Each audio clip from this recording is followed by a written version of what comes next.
আহাল্লাল্লাহুল বাই'a ওয়া হাররামার রিবা। আপনি সুদকে হালাল মনে করেন, ক্রয় বিক্রয়কে হারাম মনে করেন, তাহলে আপনার ঈমান নষ্ট।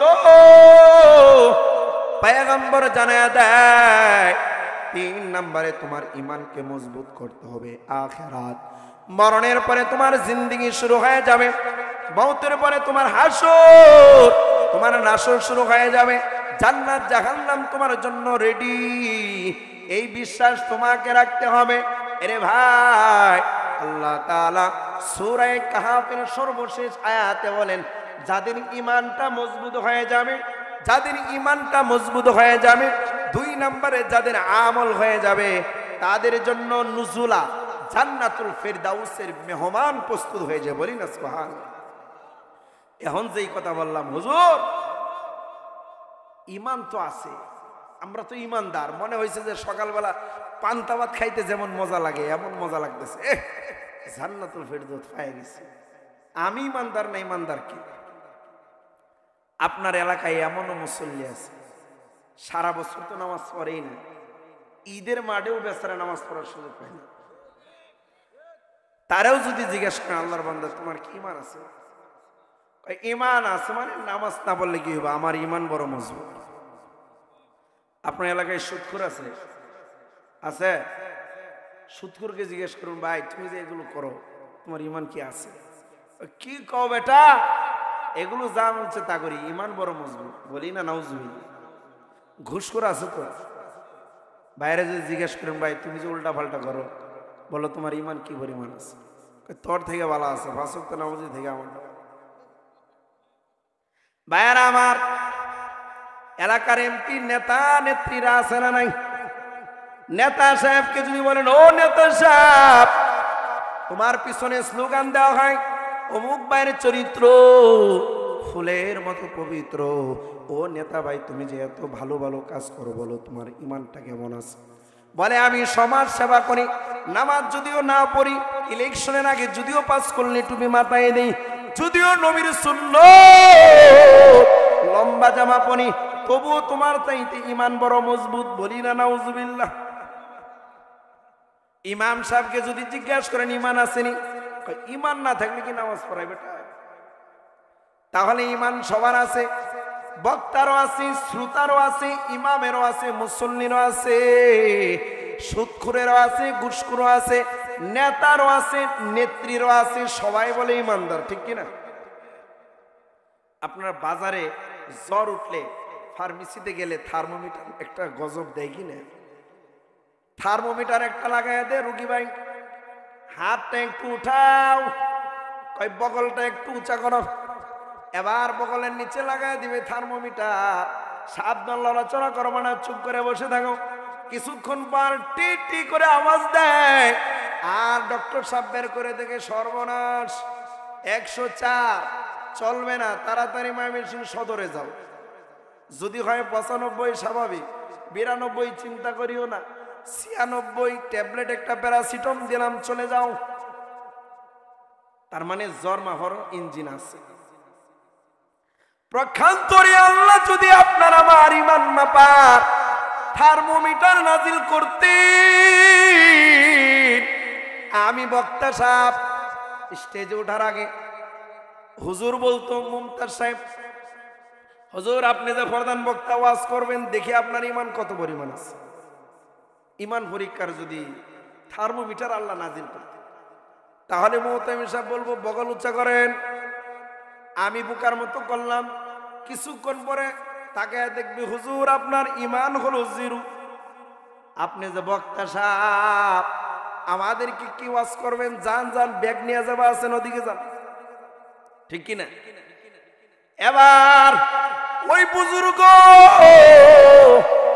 যে নাকি পীর, আপনি মুরিদ হইতে যাবেন, গিয়া বলবেন পীর সাহেব মুরিদ তো হইব, তবে সাবধান, ওই যে ঈমান মাপার থার্মোমিটার আল্লাহ একটা দিছে, বগলটা একটু উঁচা করেন, ঈমান দিকে কি পরিমাণ আছে। আবার পীর সাহেবের ঈমান মাপা দেখবো 0, কই আপনার কাছে আর মুরিদ হব না। নেতা সাহেবরে বলবেন, নেতা সাহেব আপনি তো বড় সেবক, একটু আপনার ইমানটা পরিমাপ করা দরকার। এবার আল্লাহ যদি ইমান মাপার থার্মোমিটার নাজিল করেন, নেতা সাহেবের ইমান মাপেন, দেখবেন নেতা সাহেবের যত কাজ করে সব ভুয়া, ইমান বলতে জিরো। কয় নেতা সাহেব আপনি কি আর কাজ করবেন, সব আপনার ফেল, জিরো। তার মানে সব জায়গায় ধরা। ইমান মাপার থার্মোমিটারে সবাই কি আল্লাহ যদি নাজিল কইরাই দিত সর্বনাশটাই হইতো, ঠিক কিনা? ইমান মাপার থার্মোমিটার পাইছেন জীবনে? কেন নাজিল করে না? আল্লাহ বলেন চুরির মন পুলিশ, কে কি করে তার খবর সেই ভালো জানে। দুনিয়াটা হলো পরীক্ষার হাল, যে যেমন করবা তেমন তুমি পেয়ে যাইবা। অতএব কারণে আমি তোমাকে বেইজ্জতি করতে চাই না। ইমান মাপার থার্মোমিটার নাজিল করলাম না, কারণ ইমান যদি মজবুত থাকে তাহলে তুমি জান্নাত পাবা, ইমান যদি দুর্বল থাকে তুমি জাহান্নামে যাবা। আরে ভাই, আপনার আমার ইমান তো 5 টাকার চায়ের কাছে বিক্রি হয়ে যায়, ঠিক কিনা? সামনে আসছে নির্বাচন, এক এমপি সাহেব আসবে, আইসা বলবে চাচা ভাই তারা ভালো আছেন? হ্যাঁ ভালো। ওই রং চার অর্ডার দাও। 5 টাকার রং চা খাইয়া বলবেন চাচা গো আপনাকে ভোট দিব, মানে আপনাকেই দিব, কোনো চিন্তা করিয়েন না। তার মানে 5 টাকায় আপনার ভোট একটা বিক্রি হইল। এরপরে আরেকজন আইব, গরুর দুধের চা লাগবে, গরুর দুধের চা খায় কয় আপনারা দিলাম, চিন্তা করেন না। এরপরে আরেকজন আইব, কয় কফি খাইতে হইব, কফি খায়া কয় তোমারেও দিয়ে দিলাম। ভোটার কয়জন? ভোট দিল ভোটার কয়জন দিল, কয়জন? তার মানে 5 টাকার চায়ের কাছে তোমার ইমান বিক্রি হইল। অথচ সাহাবায়ে কেরাম কেমন ইমানদার! আল্লাহ বলেন আমিনু কামা আমানান নাস, ইমান আনো ইমানদারদের মতো। সুবহানাল্লাহ।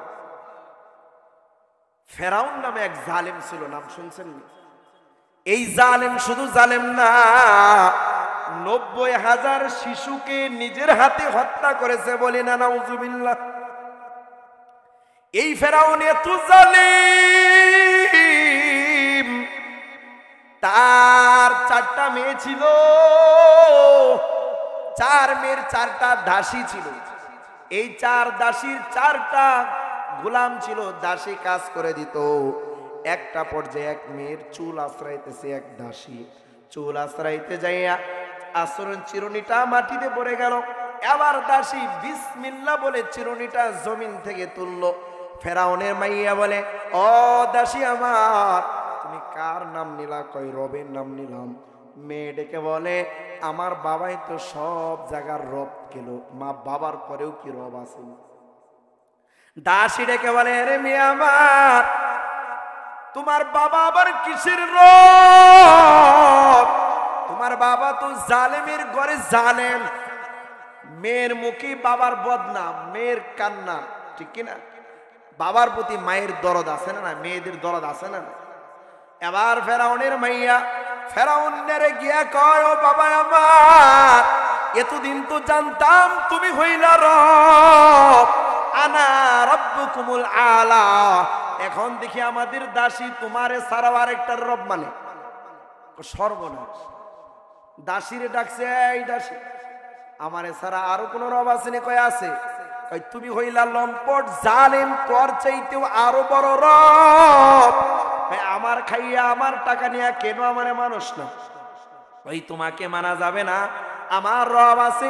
কই তোর রব কে?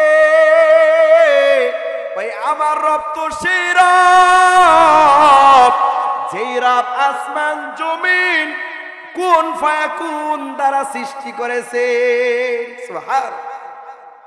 আমার ভাইয়েরা, আসমান আল্লাহ এই যে দুনিয়াতে বসে আছে, এটা কত বড় আপনি জানেন? বাংলাদেশে বসে আছেন, এটার দৈর্ঘ্য হলো 56,000 বর্গ নয়, কত হাজার? অথচ সৌর জগৎরা গবেষণা করে বলেন এই বাংলাদেশ থেকে একটা সূর্য দেখা যায়, এই সূর্যটা দেখতে একটা পয়সার কয়েনের মতো ছোট। সৌরজগৎ বিজ্ঞানীরা বলেন এই সূর্যটা পয়সার কয়েনের মতো না। তোমরা জানো না এই সূর্যটা এই দুনিয়ার চাইতে 13 লক্ষ গুণ বড়। আবার সৌরজগৎ বিজ্ঞানীরা বলেন এই সূর্যের চাইতেও আরেকটা আল্লাহর গ্রহ আছে, এর নাম ইউআই-40। এই গ্রহটা কত বড় জানো? এই সূর্যের চাইতেও 500 কোটি গুণ বড়। সুবহানাল্লাহ। বিজ্ঞানীরা গবেষণা করে বলেন এই যে চন্দ্র সূর্য গ্রহ নক্ষত্র দেখো, এগুলো একটা গ্যালাক্সি কাচের মধ্যে থাকে, ওইটার নাম গ্যালাক্সি। ওই গ্যালাক্সির মধ্যে কত গ্রহ নক্ষত্র আছে জানো? বিজ্ঞানীরা গবেষণা করে বলেন 17,000 লক্ষ গ্রহ নক্ষত্র আছে। এই গ্যালাক্সিগুলো যার মধ্যে থাকে এর নাম হলো মিল্কি গ্যালাক্সি। কি মিল্কি গ্যালাক্সি? বিজ্ঞানীরা গবেষণা করেছেন এই চন্দ্র সূর্যের মতো গ্রহ নক্ষত্র মিল্কি গ্যালাক্সির মধ্যে প্রায় 40 থেকে 50 লক্ষ গ্যালাক্সি আছে। বলি না সুবহানাল্লাহ। আর এই মিল্কি গ্যালাক্সি এরা কত পরিমাণ আছে, এত গ্রহ নক্ষত্র কেমন আছে? বিজ্ঞানীরা গবেষণা করেছেন 100 থেকে 200 কোটি মিল্কি গ্যালাক্সি দুনিয়াতে আছে। বলি না সুবহানাল্লাহ। এগুলো যেগুলো আছে এগুলো হলো প্রথম আসমানে। কোথায়? নভমণ্ডলের প্রথম আসমানে। প্রথম আসমানে যদি এত গ্যালাক্সি আর গ্রহ নক্ষত্র থাকে, দ্বিতীয় আসমানে কত পরিমাণ থাকতে পারে? তৃতীয় আসমানে কত পরিমাণ থাকতে পারে? চতুর্থ আসমানে কত পরিমাণ থাকতে পারে? পঞ্চমে কত থাকতে পারে? ষষ্ঠ আসমানে কত পরিমাণ থাকতে পারে? সপ্তম আসমানে কত পরিমাণ থাকতে পারে? এবার চিন্তা করেন এগুলো বানানেওয়ালা কে? চিল্লা বলেন বানানেওয়ালা কে?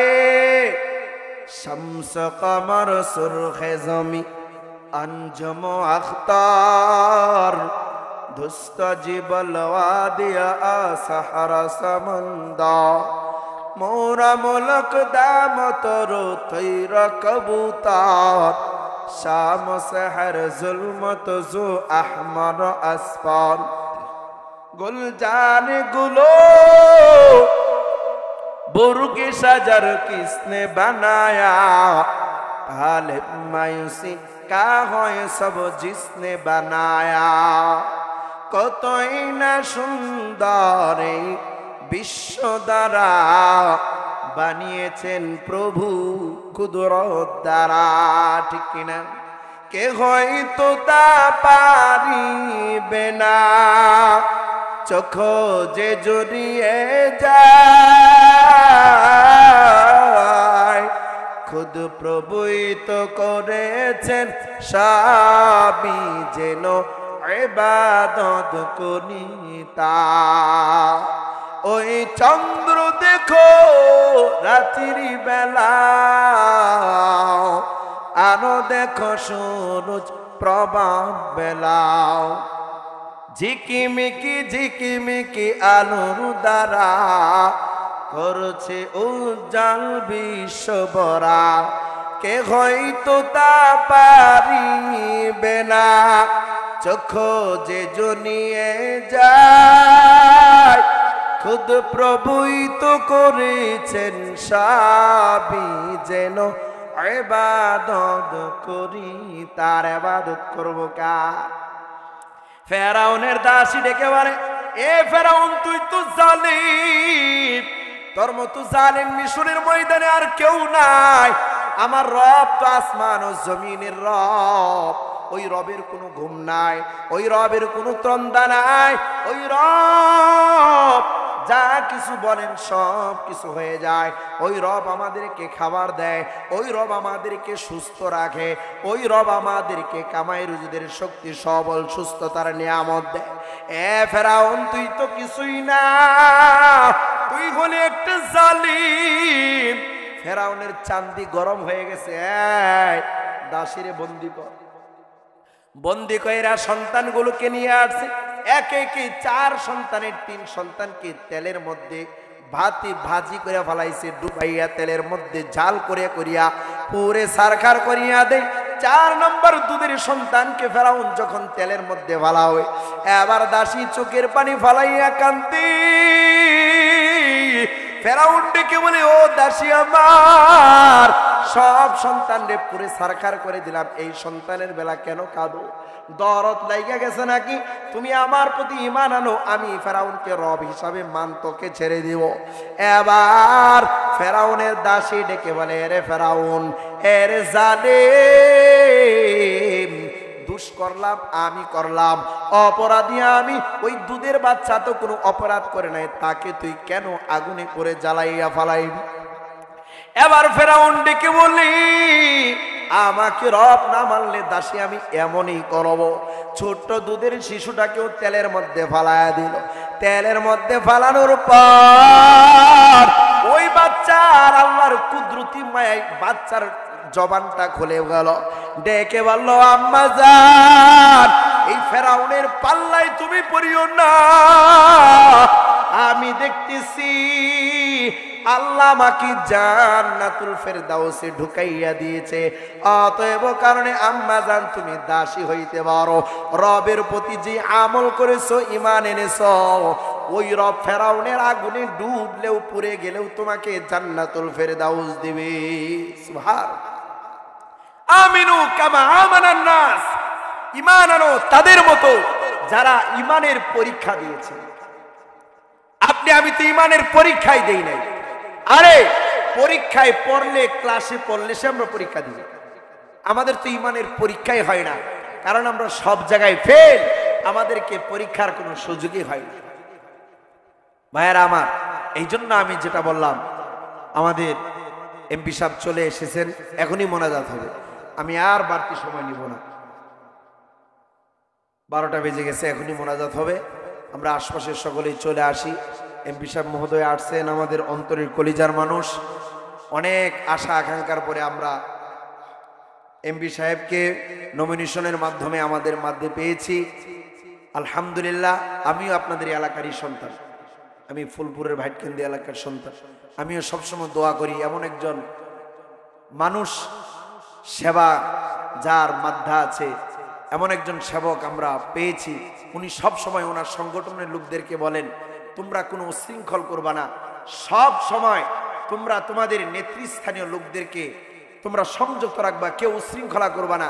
তোমরা মাঠে ময়দানে প্রতিটা ঘরে ঘরে তোমরা আমার বাণীগুলো তোমরা পৌঁছে দাও, তোমরা কোনো মারামারি কাটাকাটিতে যাবে না। আমাদের এমপি সাহেব এত সুন্দর করে মানুষকে শান্তশিষ্ট রাখতে চান। আল্লাহ তাআলা এমপি সাহেবকে ওনার ক্ষমতায় আসার তৌফিক দান করুন, বলেন আমিন।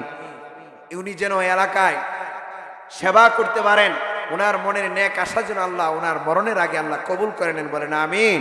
এমপি সাহেব আসছেন, উনি শুভেচ্ছা বিনিময় করবেন, আপনাদের সাথে পরামর্শ বক্তব্য দিবেন, এরপরে আমি মোনাজাত দিয়ে দিব ইনশাআল্লাহ।